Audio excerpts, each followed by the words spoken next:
Police મહાનિરીક્ષક Shri Chirag Kordia સાહેબ, border range Bhuj તથા police અધિક્ષક શ્રી સાગર બાગમાર સાહેબ, પૂર્વ કચ્છ ગાંધીધામ તથા નાયબ પોલીસ અધિક્ષક શ્રી સાગર સાંબળા સાહેબ, ભચાઉ વિભાગ ભચાઉનાઓ તરફથી જિલ્લામાં શરીર સંબંધી ગુનાઓ બનતા અટકાવવા તથા તે સંબંધી બનેલ ગુનાઓ આચરનારા આરોપીઓને પકડી પાડવા જરૂરી સૂચના અને માર્ગદર્શન આપેલ.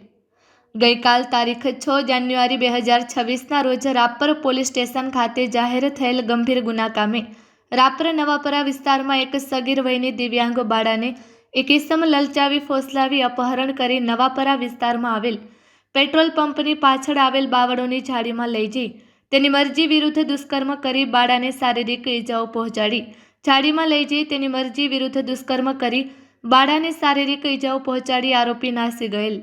જે બાબતે રાપર પોલીસ સ્ટેશનમાં BNS કલમ મુજબ તથા પોક્સો એક્ટ કલમ મુજબનો ગુનો જાહેર થયેલ. જે ગુનાની ગંભીરતા લઈ પોલીસે ઇન્સ્પેક્ટર શ્રી JB બુબડિયા નાઓએ તાત્કાલિક પોલીસ સ્ટાફના માણસોની અલગ અલગ ટીમો બનાવી આ ગુના કામેના આરોપીને શોધી કાઢવા માટે સૂચના કરેલ.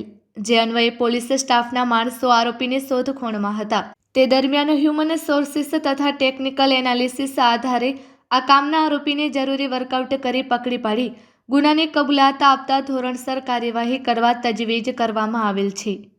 પકડાયેલ આરોપીનું નામ શિવા મોહનભાઈ કોલી, ઉંમર વર્ષ 29, રહે નવાપરા વિસ્તાર રાપર, મૂળ રહે કાનપર, તાલુકો રાપર, કચ્છ. આ સફળ કામગીરીમાં પોલીસે ઇન્સ્પેક્ટર શ્રી JB બુબડિયા તથા રાપર પોલીસ સ્ટાફ દ્વારા કરવામાં આવેલ છે.